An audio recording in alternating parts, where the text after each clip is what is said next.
오늘 함께 나눌 하나님의 말씀은 신약성경 베드로전서 1장 1절에서 12절까지의 말씀을 함께 하겠습니다. 베드로전서 1장 1절에서 12절입니다. 예수 그리스도의 사도 베드로는 본도, 갈라디아, 갑바도기아, 아시아와 비두니아에 흩어진 나그네 곧 하나님 아버지의 미리 하심을 따라 성령이 거룩하게 하심으로 순종함과 예수 그리스도의 피 뿌림을 얻기 위하여 택하심을 받은 자들에게 편지하노니 은혜와 평강이 너희에게 더욱 많을지어다. 우리 주 예수 그리스도의 아버지 하나님을 찬송하리로다. 그의 많으신 긍휼대로 예수 그리스도를 죽은 자 가운데서 부활하게 하심으로 말미암아 우리를 거듭나게 하사 산 소망이 있게 하시며 썩지 않고 더럽지 않고 쇠하지 아니하는 유업을 잊게 하시나니 곧 너희를 위하여 하늘에 간직하신 것이라. 너희는 말세에 나타내기로 예비하신 구원을 얻기 위하여 믿음으로 말미암아 하나님의 능력으로 보호하심을 받았느니라. 그러므로 너희가 이제 여러 가지 시험으로 말미암아 잠깐 근심하게 되지 않을 수 없으나 오히려 크게 기뻐하는도다. 너희 믿음의 확실함은 불로 연단하여도 없어질 금보다 더 귀하여 예수 그리스도께서 나타나실 때에 칭찬과 영광과 존귀를 얻게 할 것이니라. 예수를 너희가 보지 못하였으나 사랑하는도다. 이제도 보지 못하나 믿고 말할 수 없는 영광스러운 즐거움으로 기뻐하니 믿음의 결국 곧 영혼의 구원을 받음이라. 이 구원에 대하여는 너희에게 임할 은혜를 예언하던 선지자들이 연구하고 부지런히 살펴서 자기 속에 계신 그리스도의 영이 그 받으실 고난과 후에 받으실 영광을 미리 증언하여 누구를 또는 어떠한 때를 지시하시는지 상고하니라. 12절은 같이 합니다. 이 삼킨 바가 자기를 위하여 너희를 위하여인 것이 계시로 말 이것은 하늘로부터 보내신 성령을 힘입어 복음을 전하는 자들로 이제 너희에게 알린 것이요 천사들도 살펴보기를 원하는 것이니라. 아멘. 저희 교단에서 발행하는 신문이 있습니다. 그 신문에 한번 박지민이라고 하는 어린아이에 대한 기사가 있었어요. 9살에 세상을 떠난 아이인데 6살 때 뇌종양이 발견되었고 그 후로 여러 차례 수술을 받게 됩니다. 어린아이가 수술을 받는 것이니까 어른들도 그렇겠지만 쉽지가 않았겠죠. 그래서 이 죽음을 넘나드는 수술을 여러 차례 받았는데 그 가운데 이 박지민이라고 하는 이 꼬마 아이가 늘상 말을 그런 식으로 했다는 거예요. 나는 하늘나라가 좋아요. 난 천국에 갈 거예요. 이렇게 말을 했다는 것이죠. 그 부모의 마음은 어떻겠어요? 그런데 되레 해맑은 미소로 자기에게 위로를 주는 분들을 향해서 되레 소망과 희망을 전했다 하는 내용입니다. 그리고 그 당시에 아프리카의 어린아이들에 대한 나름대로의 관심이 컸어요. 그 중에 소말리아 거기 이제 내전이 심했던 곳 아닙니까? 그곳의 아이들을 이제 부모들이 하는 말들, 어른들이 하는 말들 들었겠는데 이 귀한 지민이가 소말리아 아이들 그 아이들에게 먹을 것을 주어야 하는데 아니 이게 어른들도 하기 쉬운 말이 아닌데 지민이가 그렇게 말을 했다는 것이죠. 이러면서 결국 9살 이 꽃이 피었다 안 피었다 말할 수도 없는 이 나이에 그가 하나님의 부름을 입게 됩니다. 짧은 인생이지만 나름대로 많은 감동을 주었기 때문에 신문이 기록하고 있지 않나 싶습니다. 우리 예수 믿는 사람들은 이 땅에 살고 있지만 우리가 진정으로 바라보고 가야 할 곳은 천국이라고 하는 것을 아마 여러분 모두가 다 아실 겁니다. 우리는 천국을 좋아합니다. 우리는 하늘나라가 좋습니다. 그런데 우리의 삶의 형편은 그러한 희망을 노래하는데 사뭇 어려움이 많습니다. 특별히 작금의 현실만 보더라도 많은 분들이 어렵다고 힘들다고 IMF 때보다도 더 어렵다 이런 표현들을 해요. 그냥 여느 분들이 그러시면은 저도 그냥 넘길 터인데 아니 저분 입에서도 그런 말이 나오네 할 정도로 정말 신실한 분이고 신뢰할 수 있는 분인데 그분도 그런 말을 하더라고요. 특별히 개인 사업 하시는 분들이 어렵다고 하는 이야기들을 듣습니다. 게다가 많은 걱정이 일본을 이제 우리가 늘상 바라보게 되고 어찌 보면 그 나라를 이렇게 쫓아가는 그런 경향이 우리 가운데 있잖아요. 흔히 하는 말이 일본 잃어버린 10년 또는 잃어버린 20년 이런 이야기를 한다고요. 그 잃어버린 10년, 20년이 우리에게 닥치는 것은 아닌가라고 하는 불안감이 사업하는 분들, 기업하는 분들, 또 직장생활하는 분들 가운데 적지 않게 팽배되어져 있음이 사실입니다. 유가가 내려가면 그 반사이익을 보리라고 하는 게 우리의 일반적인 경제관념 아니겠습니까? 그런데 그렇지 않은 것이 지금의 현실입니다. 성도들의 생활이 어려운 국민에 처해 있다고 하면 교회들도 마찬가지예요. 친구들 이제 만나서 이런저런 교회 이야기들을 하다 보면은 교회마다 다 어렵다는 이야기들을 하게 되죠. 그렇다고 하면 앞으로는 어떻게 될 것인가? 지금은 그래도 이렇게 살고 있고 이렇게 지낼 수가 있는데 앞으로 우리의 삶은 어떻게 될 것인가? 라고 하는 걱정 아닌 걱정을 해보게 되는 것입니다.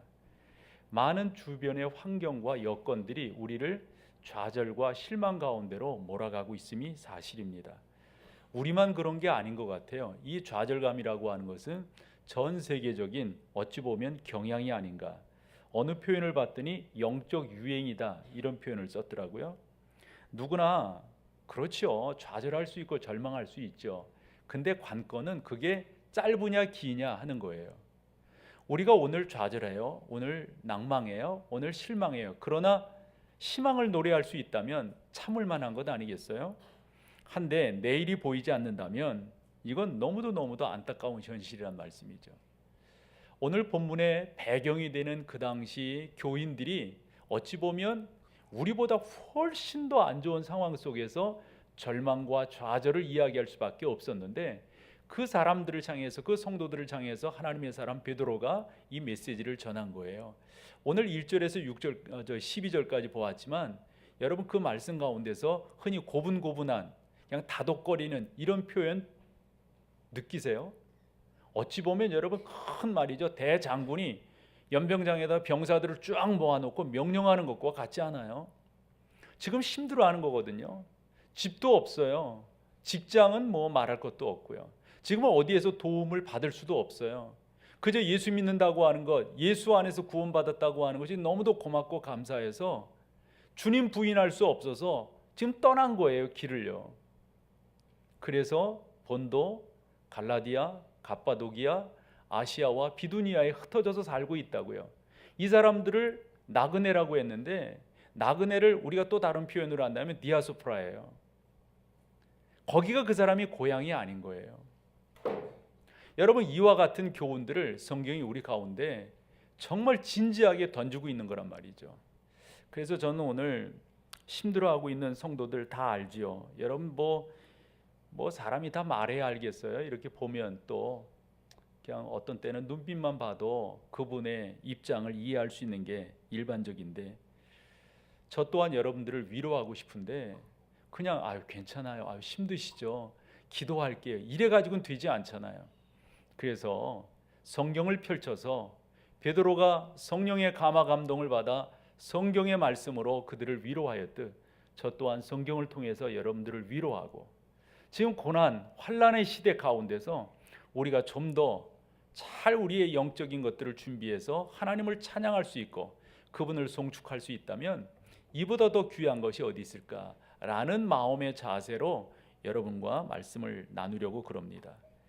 1장 6절에 보면 베드로가 이렇게 말합니다. 그러므로 너희가 이제 여러 가지 시험으로 말미암아 어찌한다고요? 잠깐 근심하게 된다. 그러나 기뻐하는 날이 오게 될 것이다. 이런 말이에요. 근데 거기에서 보면 여러 가지 시험이라고 하는 말이요. 이렇게 여러분들이 보시면 돼. 이게 우리가 흔히 패스해 나가는 거 있잖아요. 한 단계 하면 거기에 패스하고 또 한 단계 패스하고 이런 식으로 여러 가지 시험인 거예요. 우리가 지금 이런 것들을 겪고 어려움과 역경 가운데 있는데 이걸 잘 참고 나아가면 그 다음에 하나님께서 더 놀라운 것들을 보여주시게 된다라는 기대감을 성도들에게 지금 불어넣고 있습니다. 그런데 여기 여러 가지 시험이라고 하는 것을 우리가 그렇게 단편적으로 보기는 곤란하겠더라고요. 왜냐하면 이 성경이 기록될 때가 AD 65, 6년 이렇게 보거든요. 그러면 AD 65, 6년에 성도들이 왜 흩어지게 되었는가? 그것은 AD 64년으로 거슬러 갈 수밖에 없습니다. 64년에 로마에 큰 화재가 일어납니다. 로마에는 일반적으로 7개의 언덕, 그러니까 사람들이 이렇게 집들을 짓고 사는 언덕이 있었는데 그 중에 한 언덕에 예를 들어서 요즘식으로 말하면 이민 온 사람들이에요. 근데 아주 열악한 가운데 이민 와서 지금 살아가는 거예요. 이런 사람들이 거기에 살 때 무슨 정리가 되겠어요? 제대로 돼 있겠어요? 그저 운막처럼 이렇게 그냥 하면서 이렇게 살아가는 거예요. 근데 거기에 불이 나게 됩니다. 이게 걷잡을 수가 없는 거예요. 그래가지고 몽땅 다 타니까 여러분 이런 거 있잖아요. 뭐만 일어나면 원망은 윗사람들에게로 가게 되잖아요. 나라에 뭔 일어나면 뭔 다 대통령이 책임지는, 요즘 우리의 형편도 그렇지 않습니까? 그래서 이 불이 났다고 하는 것에 대해서 사람들이 다 네로에게 집중하는 거예요. 근데 사실은 네로가 불낸 것은 제가 보는 역사적 관점에서는 아니라고 봐요. 너무 우리가 기독교적인 관점에서 네로를 안 좋은 쪽으로 몰아가는 경향이 이제껏 기독교 역사 가운데 없지 않았어요. 그래서 이야기하는데 저는 그렇게 보고 싶지 않아요. 어느 폭군이 그렇게 했겠어요.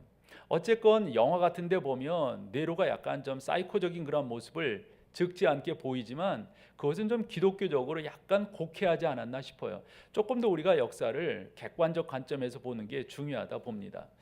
어쨌건 이와 같은 상황이 벌어졌을 때 최고 통치자니까 해결해 보려고 노력을 했지요. 그런데 되레 원망이 네로에게로 돌아오는 거예요. 네로가 이런 일들을 했다. 왜냐하면 그때 네로가 뭔 생각을 하고 정책을 펼치고 있었냐면 자기의 왕궁을 새롭게 짓고 도시를 좀 개혁하고 싶어 했어요. 그런데 원체 이주해 온 사람들이 거기에 그냥 떼거지로 살고 있으니까 이게 함부로 못하는 거예요. 그것을 사람들이 알고 있었던 차라 이 불은 네로가 지른 거다, 자기의 정책을 위해서 이런 식의 소문이 나게 됩니다. 사실은 저는 아니라고 봅니다. 어쨌건 그런 상황 속에서 네로의 좋은 책사가 있었어요. 세네카라고 하는 철학자거든요. 아마 상의했겠죠. 제가 본 책은 세네카가 그런 조언을 했다고 들어요. 뭐라고 말하냐면, 폐하, 누구에겐가 십자가를 지워야 합니다. 누군가가 지금 폐하께 향하고 있는 이 원망의 십자가를 지게 해야 합니다. 그래서 그 누구를 삼았던 거예요? 예수 믿는 사람들을 그렇게 삼았던 거예요. 그것이 AD 64년이거든요. 사실 타키투스라고 하는 역사가를 우리가 들을 수가 있는데 그 양반의 역사적 증언을 보면 그 64년도에 예수 믿는 사람들이 어떠한 고난과 고통을 겪었는가를 다른 어떤 유세비우스 이런 사람보다도 훨씬 더 잘 기록하고 있습니다. 거기에 보면 많은 크리스찬들이 예수 믿는다고 하는 이유 때문에 콜로세움에 던져졌어요. 그래서 사나운 사자들과 싸워야 됐습니다. 검투사들과 싸워야 됐어요. 그 검투사들은 훈련받은 사람들입니다. 예수 믿는 사람들은 그렇지 않아요.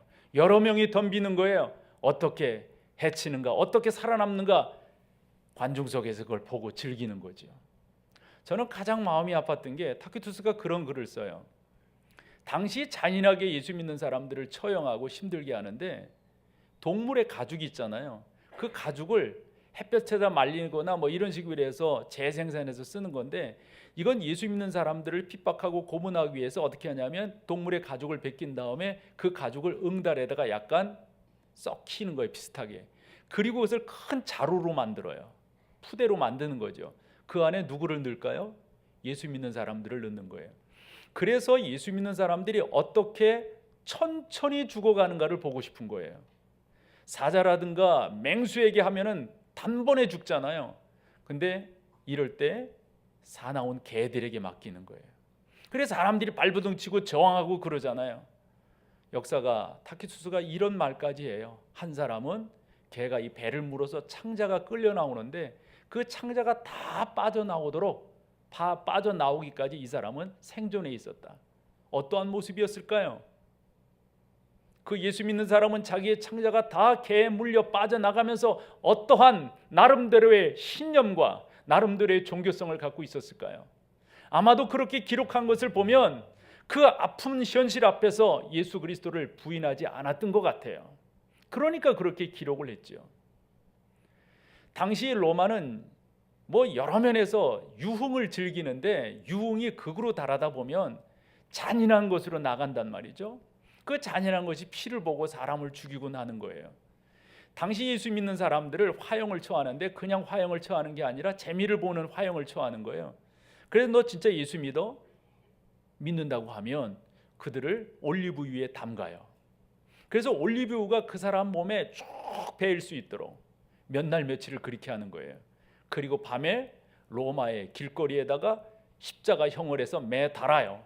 그리고 불을 질러요.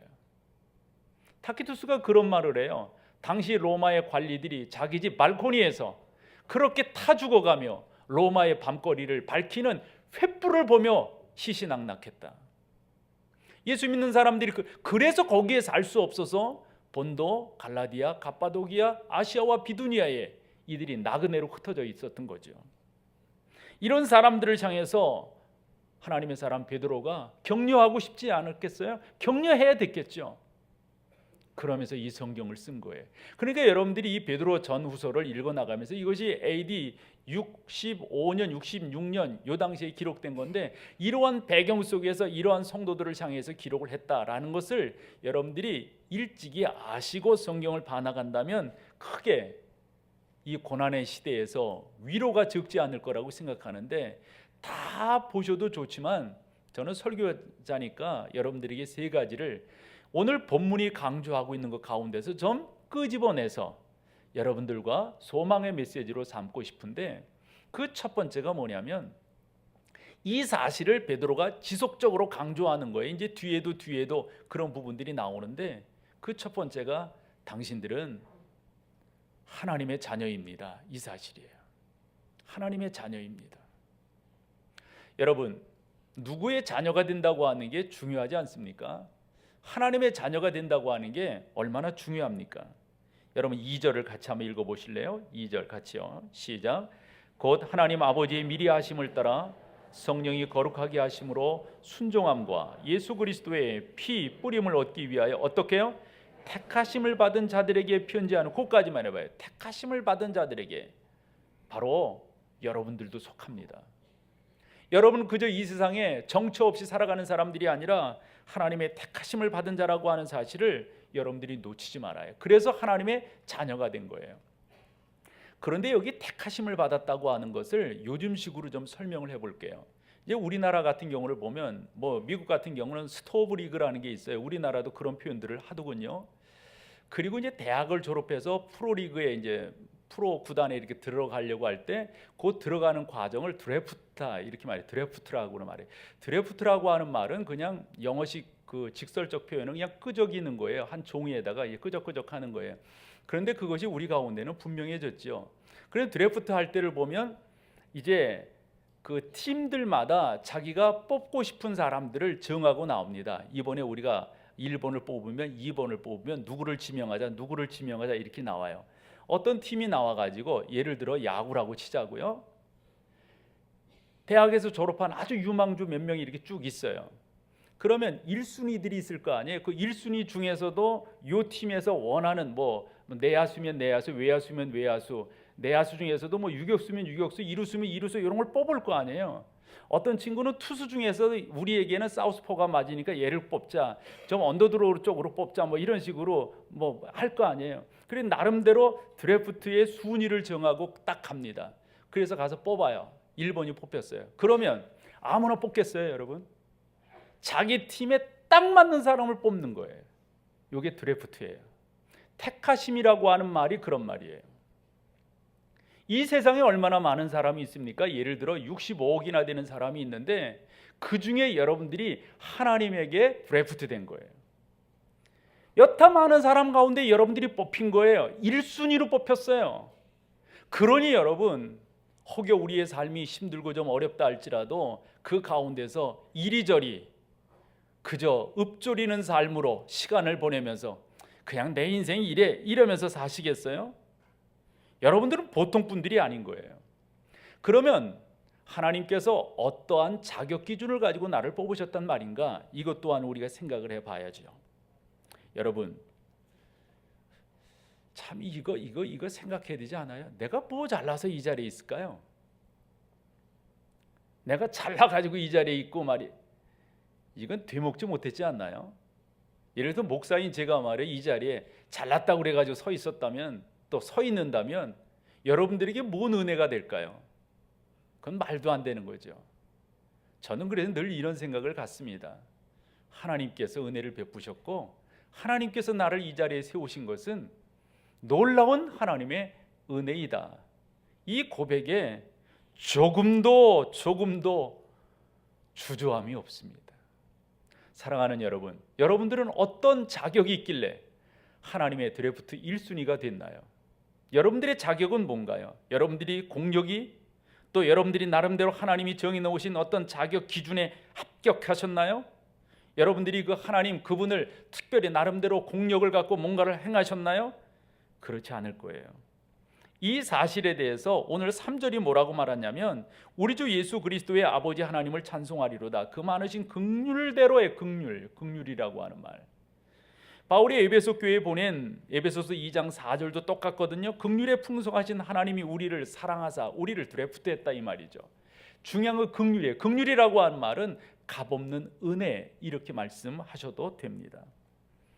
여러분, 적어도 우리가 그냥 여타 이웃집 자녀가 된 게 아니고요, 우리가 어느 나라에 뭐 이렇게 된 게 아니라요, 하나님의 나라에 하나님의 자녀가 되었다. 내가 적어도 그렇게 선택함을 받았다고 하는 이 사실에 대해서 여러분들이 영적 긍지를 갖고 계셔야 돼요. 적어도 나는 이러한 사람이다.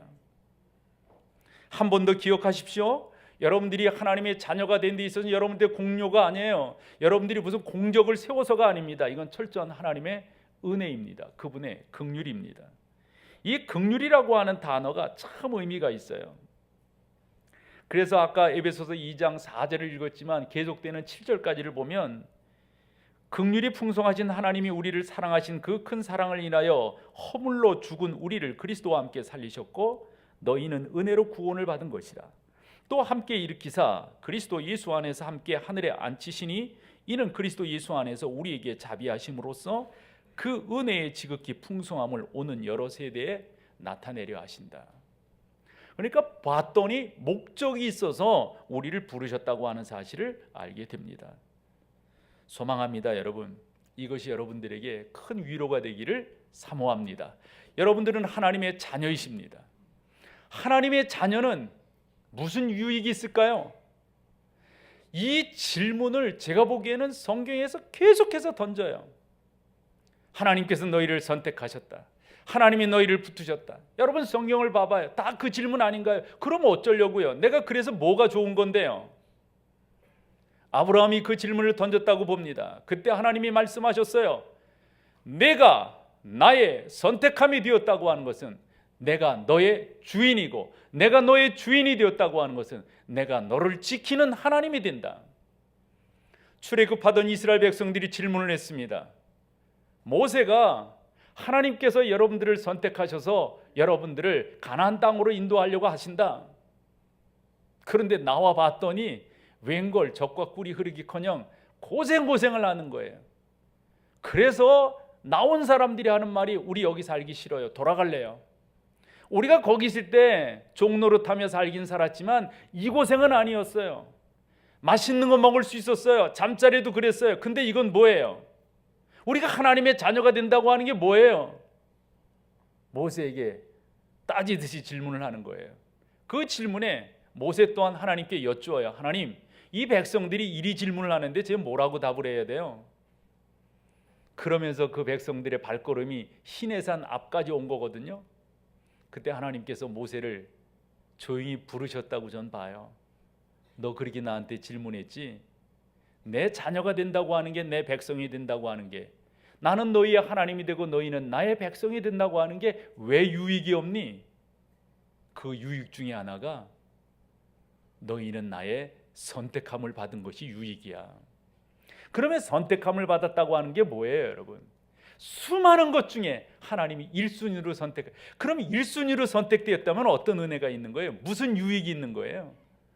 하나님께서 필요 적절한 것들을 다 대주시는 거예요. 그 전능하신 하나님이 책임져 주시는 거예요. 그 하나님께서 우리의 보호자가 되시는 거예요. 그 하나님이 우리를 이끌어 가시는 거예요. 뿐만 아니라 너희가 나의 자녀가 됐다고 하는 것은 내가 말이다 또한 수많은 사람들을 구원하려고 하는데 너희가 그 통로가 될 것이란다. 저는 이것도 되게 감동이 오더라고요. 하나님, 제가 그런 일들을 할 수 있다니 너무 고맙습니다. 감사합니다. 제 부족함이 그지없는 인생인데 하나님께서 목사로 세워주셔서 우리 사랑하는 성도들, 참 존귀한 분들 앞에 설교할 수 있고 이분들을 주의 말씀으로 권면할 수 있다니 이건 저에게 큰 은혜입니다. 여러분, 이런 은혜가 여러분 가운데 있는 거예요. 여러분들이 제사장 나라가 된다고 하는 게 보통 은혜인 줄 아세요? 여러분들을 통하지 아니하고는 하나님께서 복 주시지 아니하겠다고 하는 거예요. 여러분들을 통하지 아니하고는 다른 사람들을 받지 아니하시겠다고 하는 그 정도의 말씀이란 말이죠. 기억하십시오. 여러분들이 하나님의 자녀가 된다고 하는 게 너무도 중요한 거예요. 아마 많은 분들이 또 이렇게 머릿속으로 생각을 떠올릴지 모르겠어요. 그래도 나는 힘들다고, 나는 그래서 상처받고 있다고. 저 자식을 똑같이 키우는 입장에서 저희 부모님들도 꼭 그러셨지 않을까 싶어요. 자식 잘 되는 것만큼, 전 촌에서 자랐으니까 이런 이야기들 어른들이 하시더라고요. 우리한테 좋은 게 하나가 있는데, 그러니까 이제 농사를 지으면서 좋은 게 하나가 있는데, 하나는 자기 논에 물 들어가는 게 좋고 자기 새끼 입에 밥 들어가는 게 좋은 거래요. 그러니까 얼마나 잘 키워보고 싶은 마음이 그런 뭐 속담과 같은 그런 말 속에 담겨 있습니까? 이 자식들을 키우다 보니까 뭐 여러분들 똑같고 저도 뭐 똑같은 입장 아니겠어요? 저도 제 부모의 자식이고 저에게 또 자식들이 있으니까요. 근데 이제 교인들 가운데 이런 말씀하죠. 요즘은 이제 입시철이니까 우리 교인들 가운데도 많은 자녀들이 입시에 응시했잖아요. 지난번 기도하면서 그 숫자를 헤아려 봤더니 98인가 이렇게 됐거든요. 이제 조금 알고 지내는 이런 자녀들까지 아마 포함돼서 그런 것 같은데, 근데 묻지를 못하겠어요. 시험은 봤는데 어떻게 됐어요? 이게 물었다간 요즘 시쳇말로 총살당하니까 묻지를 못하겠는 거예요.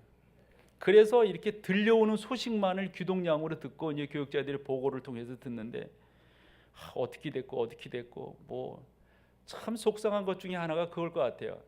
애들이 미리 기권을 해. 미리 기권을 하면서 지가 선택을 해. 아빠, 엄마, 요즘 재수는 필수고 삼수는 선택이에요. 누가 그거 하라고 그랬냐? 그냥 내 같으면 그렇게 하긴, 내가 대신 해줄게요. 여러분들 속 시원하게끔. 이놈 자식들이야. 누가 그러냐? 아니 그리고 옆집에는 뭐 어떻게 됐다 저렇게 됐다 이러는데, 참. 그러니까 여러분, 그냥 우리가 감사해야 될 것 중에 하나가 그냥 서울 약대 갔으면 그 정도 됐다 싶고 감사하세요. 거기서 불평하고 어디 얼마나 더 잘해요. 서울 약대가 뭐예요? 서울에서 약간 먼 곳에 대학 간 게서 그러면 됐지 뭐. 어쨌건 여러분, 하나님께서 여러분들 그처럼 보호하시고 인도하신다는 걸, 여러분들이 하나님의 자녀가 되었다고 하는 걸, 이 긍지를 여러분들 잊지 않는 게 중요해요. 좀 빨리 진행해 볼게요. 두 번째는요, 저는 이거 제 믿음이거든요. 저는 저의 삶 속에 일어나는 모든 일들이 의미 없는 것이 하나도 없다라고 저는 믿어요. 다 의미 있다라고 믿어요. 더러는 제가 못 깨달아서 그렇죠. 우매해서. 더러는 늦게 깨달아서 그렇죠. 의미 없는 게 하나도 없어요. 여러분, 다 의미 있어요. 웬만했으면 여러분, 성경에 나오는 많은 믿음의 선진들이 그런 고백을 했을까요? 맞다고. 하나님께서 여러분들을 그렇게 이끌어 가신다는 사실을 여러분 꼭 기억하시기를 바라요. 전능하신 하나님께서 여러분들을 복 주시기를 원해요. 전능하신 하나님께서 여러분들이 고통받는 것을 본심이 아니라고 말씀하셨어요. 그 하나님은 여러분들을 크게 성공시키기를 원하고 계십니다. 그 전능하신 하나님께서 여러분들의 삶 속에서 하나님 아버지의 마음을 헤아리기를 원하고 계세요. 여러분 2절 다시 한번 읽어봐 보세요. 같이 한번 보죠. 곧 하나님 아버지의 미리 하심을 따라 성령이 거룩하게 하심으로 순종함과 예수 그리스도의 피 뿌림을 얻기 위하여 택하심을 받은 자들에게 편지하노니 은혜와 평강이 너희에게 더욱 많을지어다. 거기서 중요한 단어가 미리 아심을 따라예요. 미리 아심을 따라. 하나님께서 다 여러분들을 다 아시고 그처럼 인도 역사에 가신다는 사실을 꼭 기억을 하시기를 바라요. 전능하신 하나님께서 여러분들의 삶에 손대시면 여러분들 가운데 두 가지 역사가 일어나요. 하나는 부유함을 경험하게 돼요. 그 부유함은 흔한 말로 잘 먹고 잘 산다 이런 표현이 아니라 하나님의 풍성함들을 경험하게 됩니다. 또 하나는 그 가운데서 자유로움을 경험하게 됩니다. 하나님이 나의 삶의 주인이 되면 그 하나님으로 인해서 내가 누리는 게 너무 많아요. 저는 이 성경이 늘상 체험되어지고 고백되는 말씀이지만 날마다 새로워요. 그게 요한복음 14장 27절이에요. 같이 읽어보면서 조금 살펴볼게요. 그 중간 말씀이 의미가 있는데요. 같이 한번 봐보죠. 평안을 너희에게 끼치노니 곧 나의 평안을 너희에게 주노라. 그 다음이 중요한 거예요. 내가 너희에게 주는 것은 세상이 주는 것과 같지 아니하니라. 너희는 마음에 근심하지도 말고. 요 말이 여러분 제자들이 주님께 질문을 했으니까 이 말씀을 하신 거 아니에요? 우리 힘들어요. 우리 어려워요. 그랬더니 우리 주님께서 하시는 말씀이 내가 너희한테 평안을 주려고 그런다. 내게 있는 평안을 너희에게 주는데 너희가 꼭 알아야 될 것은 내게 있는 평안을 너희에게 주면 이 평안으로 말미암아 너희가 승리하게 되는데 기억해라. 이 평안은 세상이 주는 것과 다르다. 그러니까 다른 생각들 말고 마음에 근심하지도 말고 괴로워하지도 말아라. 이 말씀을 해 주신 거예요. 로마서 14장 17절에 보면 하나님의 나라는 먹는 것과 마시는 것이 아니요 의와 평강과 실학이라 그랬어요. 전능하신 하나님을 믿고 나아가면 하나님께서 그처럼 우리를 유익하게 하세요. 여러분 하나님이 여러분의 편이 되면 여러분 수지 맞는 거예요. 성경 가운데 볼까요? 시편 118편 5절에서 9절까지 있는 말씀 우리 한번 같이 한번 읽어봐 보세요. 시작. 내가 고통 중에 여호와께 부르짖었더니 여호와께서 응답하시고 나를 넓은 곳에 세우셨도다. 여호와는 내 편이시라 내가 두려워하지 아니하리니 사람이 내게 어찌할까. 여호와께서 내 편이 되사 나를 돕는 자들 중에 계시니 그러므로 나를 미워하는 자들이 범하는 것이 내게. 그 다음에 여러분 8절 9절의 의미가 있어요. 여호와께 피하는 것이 사람을 신뢰하는 것보다 난. 그 다음에 9절 여호와께 피하는 것이 고관들을 신뢰하는 것보다. 아멘. 그런 은혜들을 여러분들이 경험하게 될 줄로 믿습니다. 하나님께서 여러분들을 그처럼 온전케 하시는 거예요. 여러분 다 계획이 있으신 거예요. 여러분들이 혹여 이런저런 어려움을 당한다 할지라도 그 가운데 하나님 그분의 전능하신 계획들이 여러분 속에 하나하나 이렇게 이루어져 나가고 있는 거니까 잘 참아내신다면 아마도 성경에 나오는 인물 가운데 고난의 과정을 잘 겪은 후 여호와 하나님을 찬양한 대표적인 사람 욥이라고 볼 수가 있습니다.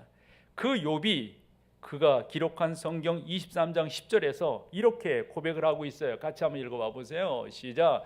그러나 내가 가는 길을 그가 아시나니 그가 나를 단련하신 후에 내가 어찌요? 이것 때문에 여러분들이 그 과정을 나아가는 거예요. 욥이 그런 말을 하잖아요. 예전엔 내가 하나님을 귀로만 들었었는데 이제는 눈으로 보게 되었다고. 여러분 그 전능하신 하나님께서 여러분들을 일부러 고난 가운데 있게 하시겠어요? 하나님은 목적이 있으세요. 무슨 목적? 여러분들을 훈련시키시는 거예요. 그 훈련을 받아야만 여러분들이 하나님을 알게 되어 있어요. 하나님은 그냥 알게끔 되어 있지 않아요. 그냥 하나님은 설렁설렁 알아가는 분이 아닙니다. 하나님은 여러분들의 삶의 시간적 경험을 통해서. 그래서 저는 성숙이라고 하는 것에는 꼭 두 가지가 필요하다 말씀을 드리잖아요. 하나는 사건이에요. 그리고 또 하나는 시간이에요.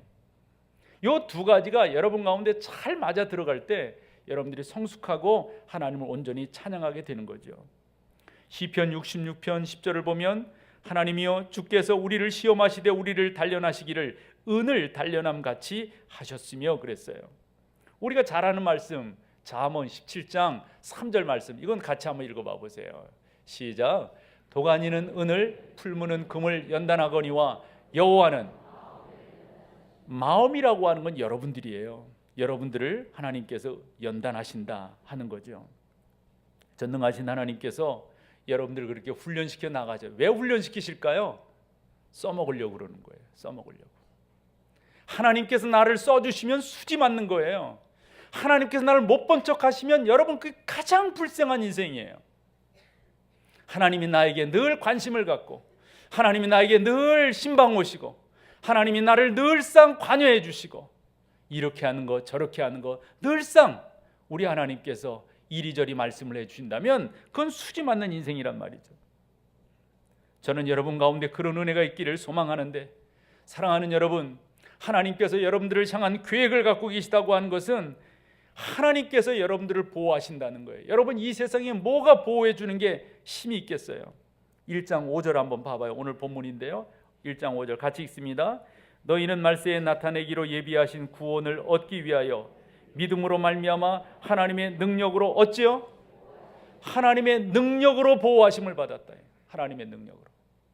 하나님의 능력이 여러분들을 보호하실 겁니다. 이 세상에 무엇이 하나님의 능력보다 강하겠어요?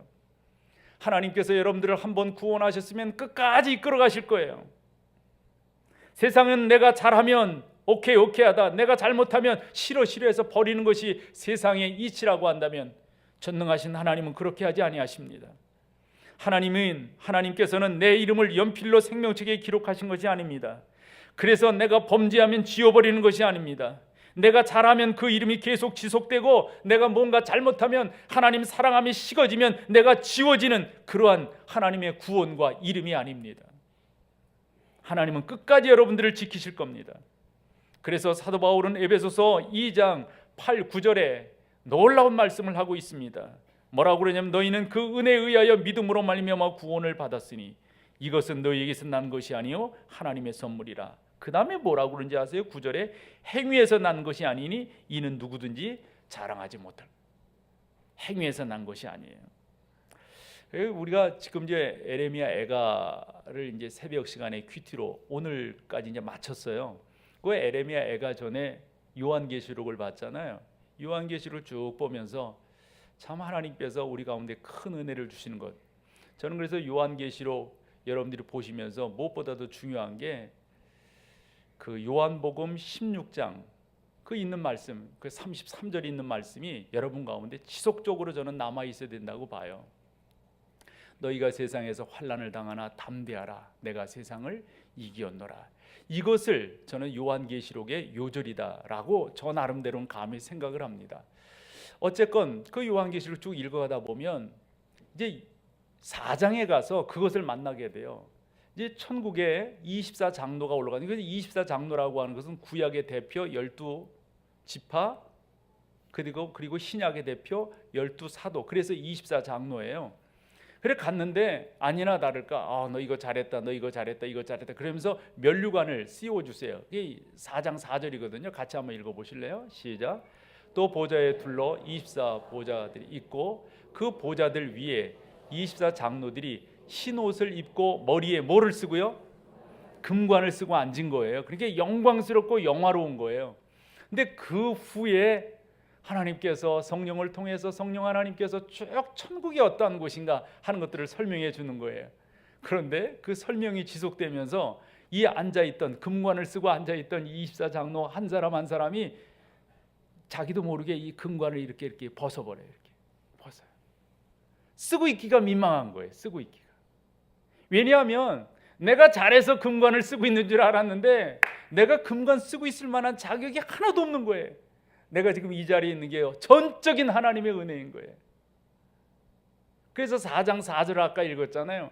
그 뒤에 10절과 11절을 보면 그래서 이 24장로가 쓰고 있던 금관을 어떻게 하는가 한번 봐봐요. 10절 4장 10절에 같이요. 시작. 24장로들이 보좌에 앉으신 이 앞에 엎드려 뭐라고요? 세세토록 살아계시는 이에게 경배하고 자기의 관을 보좌 앞에 생명의 주여 면류관 받으시옵소서. 날 위해 지신 십자가 내가 기억한다고. 내가 그거 알았다고. 내가 잘해가지고 이거 쓰고 있는 줄 알았는데요. 이게 아닌 거예요. 그래 제가 보기엔 그 분위기가 그랬던 것 같아. 쓰고 죄송해요. 제가 좀 속되게 표현하더니 이렇게 딱 뻐기고 앉아 있었는데 웬걸 쭉 설명을 듣는데 그냥 자기도 모르게 올라가는 거예요. 손이 딱 퍼져서 그 앞에 면서 세세 무궁토록 영광을 받으실 하나님, 제가 이 관을 주 앞에 11절 봐봐요. 11절. 그 11절이 뭐라고 말하는가? 계속되는 시작. 우리 주 하나님이여 영광과 존귀와 권능을 받으시는 것이 이건 내가 받을 게 아니에요. 하나님 받으시는 게 합당해요. 주께서 시작.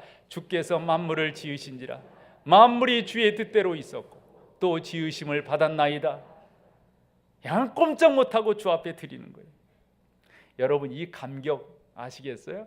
써서 감격이 아니라요, 그걸 벗어서 내려놓고 자기가 아무것도 아니라고 오늘 깨달았을 때 주어지는 감격, 그 은혜,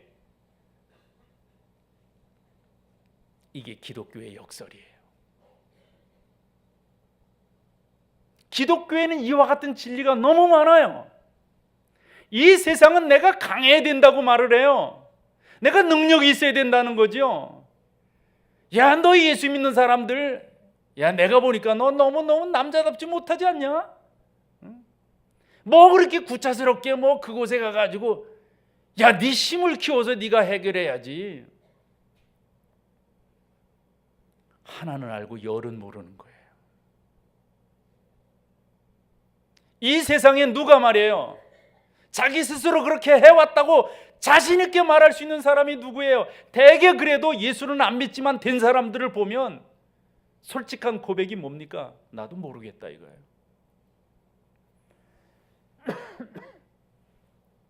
내가 이 자리까지 온 걸 나도 모르겠다. 우리 주님께서 이런 말씀을 하셨어요. 그들을 주신 내 아버지는 만물보다 크심에 아무도 아버지 손에서 빼앗을 수 없느니라.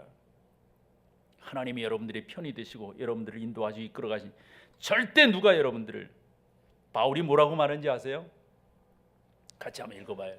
로마서 8장 38절 39절 같이 한번 읽어보죠. 시작.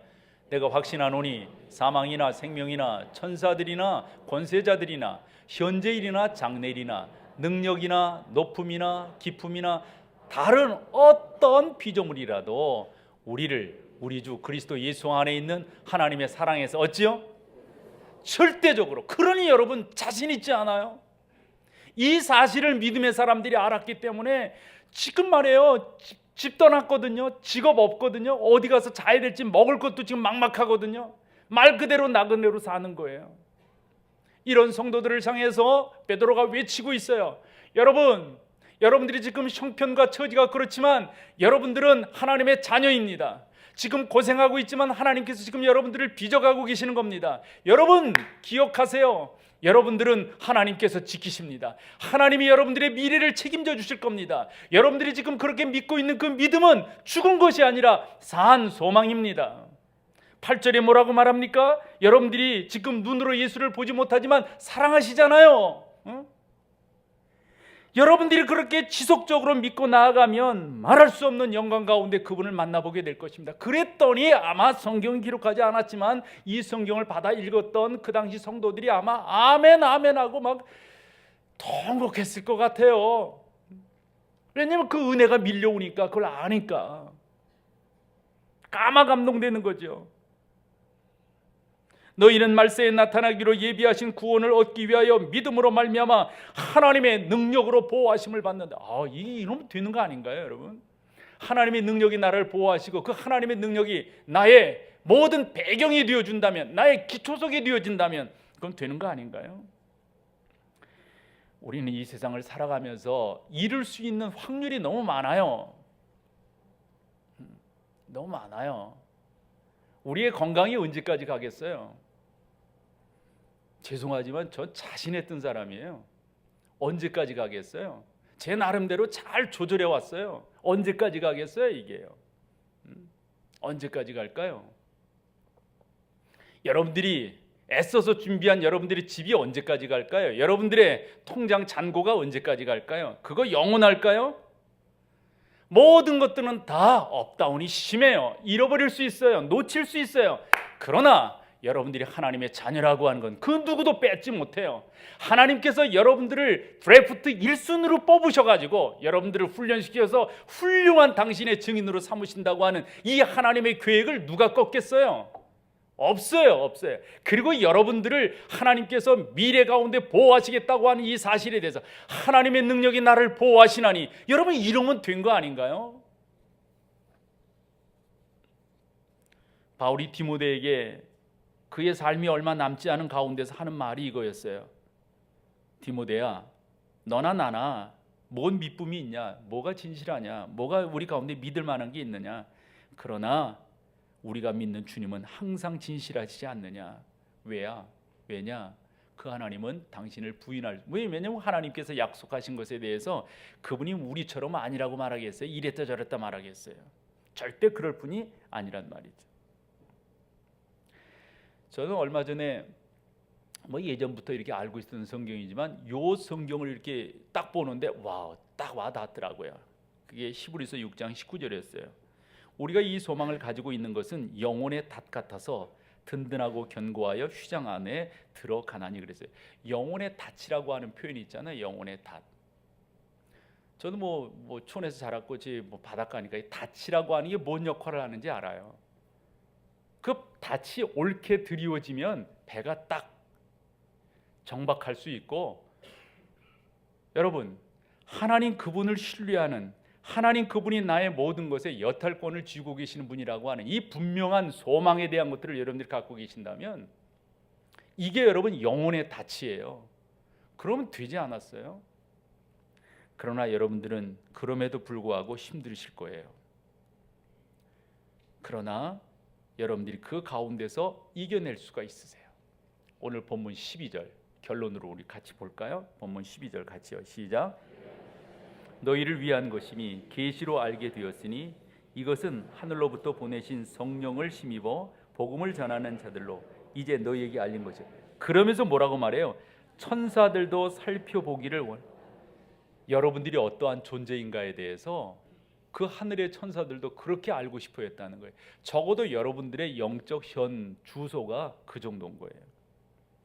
이렇게 맞춰볼게요. 여러분들이 지금 신앙으로 승리하기를 소망하실 터인데요, 비결은 간단합니다.